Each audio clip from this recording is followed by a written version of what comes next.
I'm going to do a presentation, show a couple videos, and lead a discussion. But the first, what I want to do is to tell you a little bit about the Truth and Democracy Coalition, and then about some of our upcoming events. So the Truth and Democracy Coalition was formed to build a pro-democracy movement in America. We educate the public about disinformation, teach people to be critical of the propaganda they consume, provide critical analysis of current events and social issues. We produce media and educational materials, hold seminars and meetings, work with other organizations, and organize events and activities geared towards building a pro-democracy movement in America. The coalition seeks to build communities of people of different faiths and ideologies to defend and promote democracy locally, nationally, and globally. We will have our second nonpartisan Red Pills men's group. And so what we do at that group is we talk about women, relationships, politics, and life. And at our second meeting, we're going to begin our book study of the book, The Rational Male by Rollo Tomasi. And we will begin with the first section of the book, The Basics. So to register, go to tinyurl.com/redpillmen. We will have the first of a series of planning committee meetings for our January 6th remembrance event. We are planning our annual event to remember the attempted coup and insurrection against the United States Congress. It's important to remember what happened and not let the horrendous actions of then President Donald Trump and his extremist followers work to overthrow our government and install Donald Trump as dictator for life. In order to resist authoritarianism in America, we have to keep the events of January 6, 2021 at the forefront of people's minds as we head into the 2024 elections with Donald Trump still the front runner for the Republican nomination. So we're going to be organizing an event in Whittier, and we will help others organize events in their hometowns. So join us by registering at tinyurl.com/Jan62024. And then finally, be sure to check out our YouTube page at youtube.com/@Truth and Democracy Coalition. And be sure to like, share, and subscribe. So I'm going to lead a discussion about what's wrong with men and what to do about it.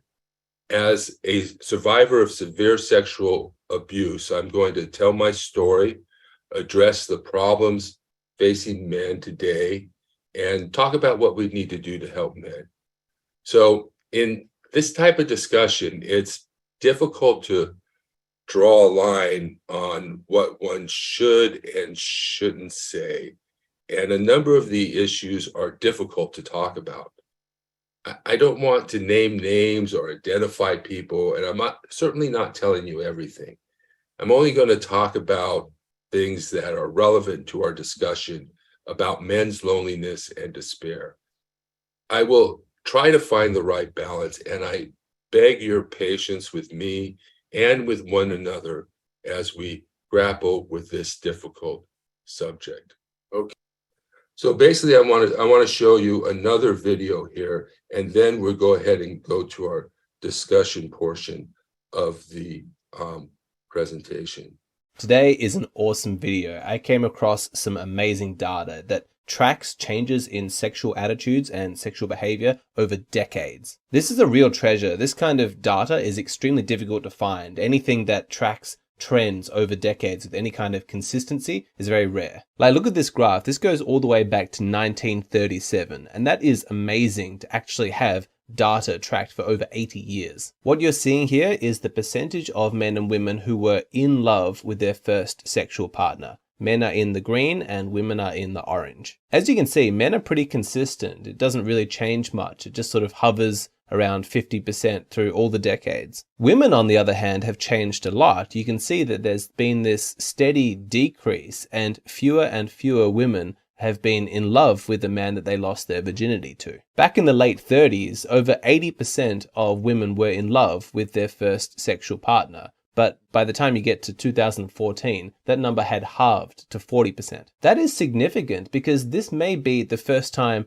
perhaps in all of human history, that women are now less likely to be in love with a man that they lose their virginity to than men. But of course, they're going to continue with this mainstream myth that when it comes to relationships and sex, men are these disgusting hound dogs and women are these perfect angels and women are these hopeless romantics, and they'll keep pushing this line despite, the existence of that irritating thing we call actual data. Now, I'm going to show you a whole bunch of graphs in this video, and they all tell a very similar story, which is one of increasing moral degeneracy when it comes to female sexual behavior as the result of cultural changes. So if you like it when women are feminine and modest and they inspire men to be better versions of themselves by leading through example, you're probably going to find this video pretty depressing. But on the other hand, if you like data and you like graphs, you're going to love this video, so stick around. Okay, so continuing with this theme of women sleeping with men that they're not in love with, have a look at this graph. All of the lines that you can see plotted here indicate the year that's being sampled. So you can see the black line goes to 1971, and this green line here refers to 2015. As you can see, in younger women, there has been a massive change. Like just a few decades earlier, only 30% of young women would say that they would be willing to have sex without being in love. That's not that long ago, that's just in 1992. But now, 80% of women say that they don't care if they're in love with the person that they're having sex with. And it's only a tiny minority that look for that prerequisite of love. You can actually plot this trend. You can see that every single year, love gets less and less important when it comes to sex. And there's every indication that that trend is going to continue in the future. Now, you might think that this just indicates changes in sexual attitudes across the whole culture. We're destigmatizing sex, there's less shame, we're going through this sexual revolution. But if that was true, then it would apply culture-wide, equally to men and women. But if we look at the data, we see that that is clearly not the case. Have a look at these two graphs. What you're seeing here is the percentage of men and women who have had at least 2 sexual partners in the last year. When I'm looking at this data, I always find it most interesting to look at the youngest demographics, the 18 to 24-year-olds, because as the youth of the culture, they are the best barometer for measuring actual changes in attitudes. So if society starts to shift in their priorities and their beliefs, then those changes are going to ripple through the younger people first. Now you can see that for women, the number hovers around 35%, and that's pretty consistent. It's been that way for a number of decades. So you think, all right, well, that's not really interesting. It hasn't changed, it just stays the same. So that doesn't really indicate any shift in societal attitudes.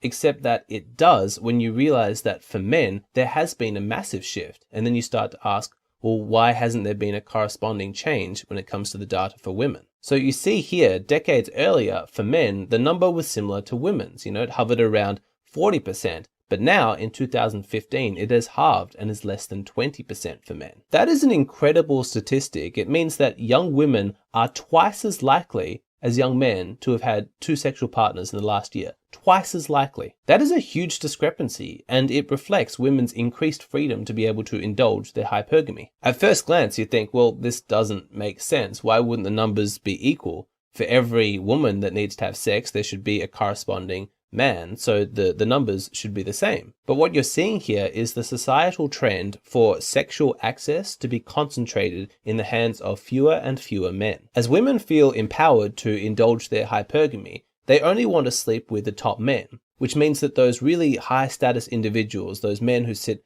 at the top of the pyramid, are having lots and lots of sex with lots of women, but the average guy is increasingly left out. This is a worrying trend because if it continues, it could lead to civil unrest, because these men are not going to feel invested in society, they're not going to feel invested in their community, and that's going to lead to an increase in antisocial behavior. Now, there are a few other explanations as to why young men are having fewer partners, whereas women are not. One cause is that young women are more likely to be shacking up with older men. Again, this is driven by hypergamy. Women are seeking those top status men, and she might only be 22 years old, but why would she want to be with a 22-year-old boy who hasn't achieved anything yet when the men in their 30s who are high status and high wealth, they're showing her interest. Like I've said in my other videos, when it comes to dating, being in your late teens and early 20s is one of the roughest periods of men, because all of the women of your age group that you're interested in are also the women that every other man of all the other age groups are interested in. And so the competition is fierce, and because you haven't really achieved much in your life, you're sort of at the bottom of the pyramid. Another explanation that is very rarely spoken about is that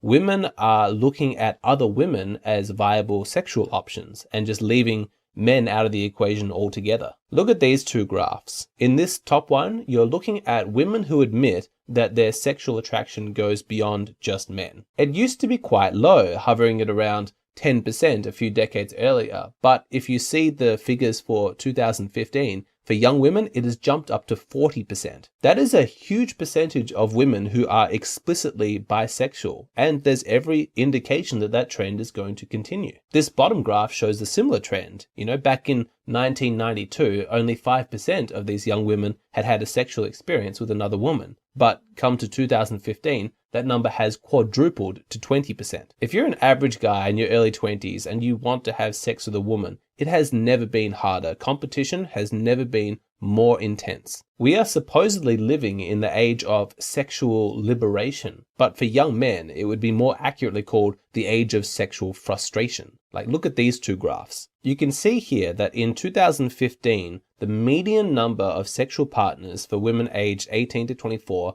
was 5. But when you look at this graph for men, you see that their number of median partners is 2.5. This isn't some outlier or anecdotal evidence. This is data taken from an entire population of people, and it shows that young women have had twice as many sexual partners as young men. Like I said, it's the age of sexual liberation for women and the age of sexual frustration for men. So let's look at some other ways that women are becoming more sexually liberated. There's this graph which shows the average age that men and women were when they lost their virginity. The female line is orange, and you can see this continuous downward trend where the age in which women were losing their virginity just gets lower and lower and lower. By 2009, it had gotten to 16 and a half as the average age for women, and that is 11 years ago. There was every indication that the trend was going to continue, so who knows how low it is now. I think we need to ask ourselves, is this a good thing? Is this actually empowering for women to be losing their virginity at earlier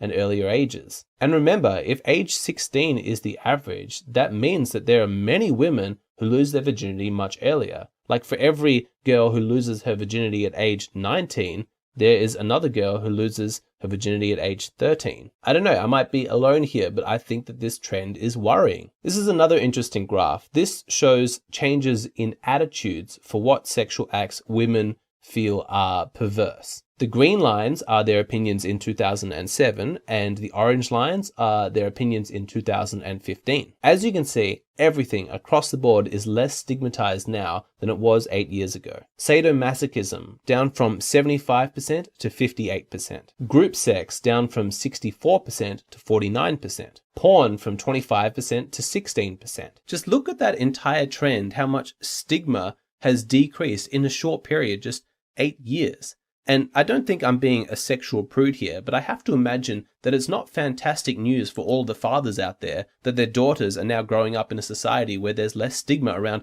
anal sex and swinging.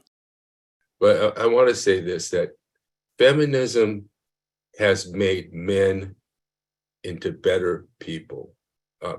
We no longer hackle or yell at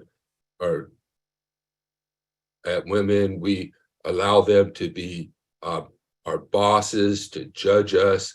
We treat them with more respect. And we have had to grapple with our sexuality, with our tendencies in a way that women have not. Feminism has been very helpful to women. Women have gained more freedom. They can pursue a career. They get out of these abusive relationships. Feminism has been very beneficial for women. But as far as sexuality goes, things haven't changed in their desires at all. And so men are still faced with having to make more money, having to be dominant, but having to, the same responsibilities, the same criteria are being used to select men that were used in the 1950s. The only thing women have become now is more entitled to the only the best men to have sex with, exploitative. They're making bank off of men's loneliness and despair. You can't turn around without some scam, or you have to be careful about what some woman actually wants out of you. When you try and enter into a relationship, you go on these dating sites and you run into people who want to catfish you and try and ask you for money and scam you in some way, and abusive. I mean, in the sense that, well, they're pretty abusive when you go out on dates sometimes, and they're abusive their newfound power, their newfound freedoms. So there's a lot of people are banking. This guy we listened to at first, and the evolutionary psychology of banking, that women can't change. But I think there is some things that can change. Some of the more recent developments, maybe there could be changes, or we can at least raise our sensibility, do some consciousness raising to make people more aware of what's going on. And that way, and maybe we can get to a point where certain things, like saying that women don't need a man anymore because they make their own money, such a ridiculous and horrible thing to say. What really, women don't need men's money anymore, but that's not what's being said.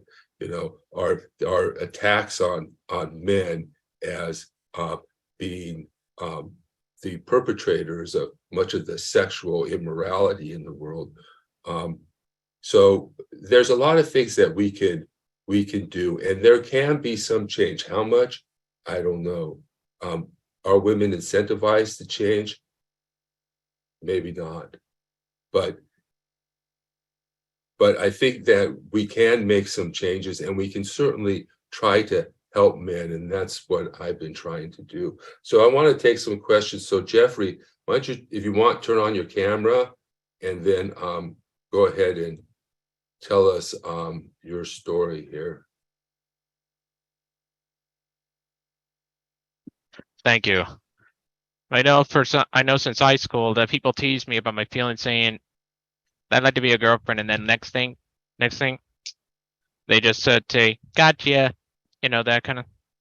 I don't like being teased like that, especially when they play with my feelings.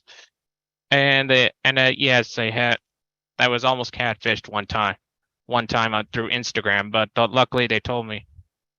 Luckily, my staff told me that if it is a catfish attempt, they said request that they post a picture of themselves with a sign. That way to know if they are real and not a catfisher. She never did it, so I just blocked her. Oh, very Blocked good. her, and I just hated the whole playing my feelings thing, being autistic and all. Yeah. And they just hated it. And as for those two people they were called the Columbine shooters. That just seeing them reminded me of a shooting I almost attempted. Almost attempted? Yes, at my college. Yeah. I was almost at the point. Just thinking about it just hurts me. I just almost committed a great sin. Mhm. I'm just really trying to make up for it. Well, Part. If you didn't do it, you're a long way. My fear stopped me. I spit it out what I was planning to do. Yeah. I was lucky I didn't go to jail. I went to the hospital instead. Okay. I'm glad. Eric, go ahead. Hi, yeah, a lot of this is sort of sociological and historical, and I'm just wondering, are you, Richard, aware of anyone who's leading any movement to maybe change marriage laws away from the no fault? But I'm not looking for just an automatic return to some kind of traditional backward thing. I haven't done that. I have not done that much research on it, but are you familiar with any movements to that effect, Richard?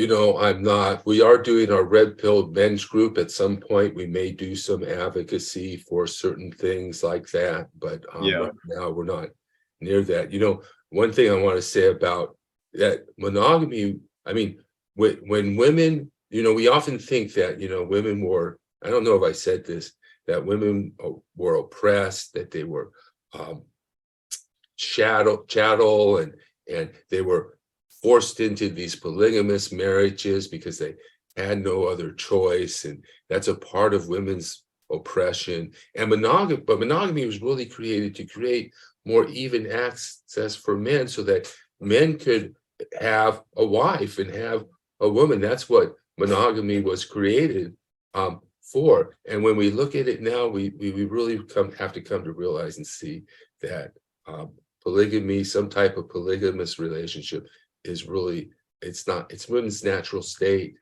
It's where they will naturally go. They'd rather share a high value man than be stuck with a low value loser. So that's where we're at right now. But hopefully we'll be able to look at some of these laws. I think the laws on prostitution are very unevenly enforced. And, there's things that women can do that men would get arrested for and be outed to their wives. So there's laws we can do. And right now we're just at the point of consciousness raising. All right. Thank you so much, Eric, for your participation and for coming. Okay. Let me get you in here. Okay, YJ, you're up. Go ahead, unmute. Hey, Richard. Thanks for arranging this meeting.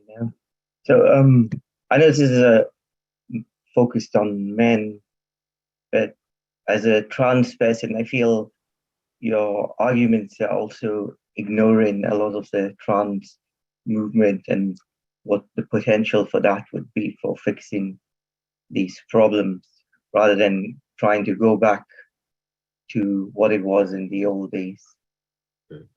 So I want to say that, and one thing I didn't mention is that I date both straight and transgendered women. So, and, like I was saying, that men have a wide sexual palette. They can date, like I was saying, they can date old, fat, young, old. And I think that transgender, this is my perspective, transgender women are just another form of women. So in other words, now transgender women also pick up the same mentality that women have. They have the same mentality. And but the problem I have with the transgender community, at least, I'm not on the men's transgender men, but the transgender women, is a lot of them are prostitutes. And so when I go to a club to meet transgendered women, I'm inevitably faced with a lot of prostitutes. I was lucky to find one who is not. But in this sense, for me, I know one thing is for sure, that the transgender woman I'm dating now has genuine sexual desire for me. I know that that's true. And I think it gives men, if they're able to do that, more options. We don't have to stick with a woman who's going to take advantage of you, rip you off, and then leave you when you're down on your luck, or when you're sick, or when she's through with you, or when you're not needed anymore. And their sexuality is not going to turn off, for a lot of transgendered women. They're going, especially ones who don't have a complete sexual transition, who, in other words, who keep their penises, their sexual appetite is going to be strong. So there's a lot of benefits to dating transgendered women, but what I see is that transgendered women are just another type of women that men can be attracted to. And I'm not sure how that goes for transgendered men, though. And I think it may be tougher, but they definitely have to look maybe in the lesbian market. I really don't know much about transgendered men, but that's how I feel. So the role that transgendered women can play is if they want to, if they can't, but many of them will still be hypergamous. You know, transgendered women still take on the mentality of men and can still be hypergamous. The reason that the woman I'm dating is because she's makes much less money than me. That's one thing that is for sure. I don't know, but the good thing is, you know, half the battle is to find a woman who has genuine sexual desire for you. So I don't know if that answers your question. Well, so perhaps you misunderstood. Well, first of all, I'm sorry that your experience of trans women has been so limited. There's a very large and thriving community of trans people in Long Beach, and I hope you get to meet them one day. And they're not prostitutes; they're just normal people like me. I'm an engineer, by the way, and I'm actually non-binary. I don't consider myself a woman. And my argument was more that perhaps society needs to reduce the boundaries between men and women. Maybe there needs to be less difference between men and women rather than trying to go back as you seem to be proposing to the old days and Well, actually move forward. Yeah, that's one thing I'm not proposing. I'm not proposing going back to the old days. I'm just not proposing that. I think I would like to see women change. Ideally, I'd like to see women. I don't, like I go dating with women. It's like, what do I have to do? Commit my whole freaking life to you just to have sex? I mean, what the heck? Why are they holding? Just because I'm not a top tier man, are they attracted at all? So anyway, I don't know where that. So I would actually like to see some change in a positive forward direction rather than going back. And I think a lot of the red pill groups, their politics suck, and that's one of the reasons we're doing a nonpartisan one, so that we can get the politics right. But we can see how the situation is and what the evolutionary psychologists are saying, and we can see how our sexualities. I mean, I think men have changed, but almost all of us still have a Neolithic or a Neanderthal type of sexuality, and to some extent, and certainly women have that Neanderthal era sexuality. And so, but like the guy said, going back doesn't seem to be the answer. Only going forward does. And the question is really, what can we do to help men, right, who are going through this struggle? And then also, are women capable of insight and change? Are they capable of that? And so, no, I don't want to go back to some traditional thing, although it's important to recognize why those traditional things existed in the first place, and not to just condemn them when we find out something is so different than how we thought. Does that better answer your question? Yes, thank you. Okay. All right. Thank you, YJ.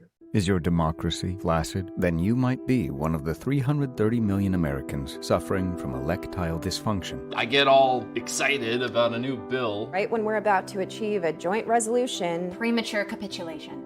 Filibustering just doesn't make me feel good anymore. Fortunately, the Freedom to Vote Act ends your floppy relationship with politics by empowering everyday citizens and healing our democracy.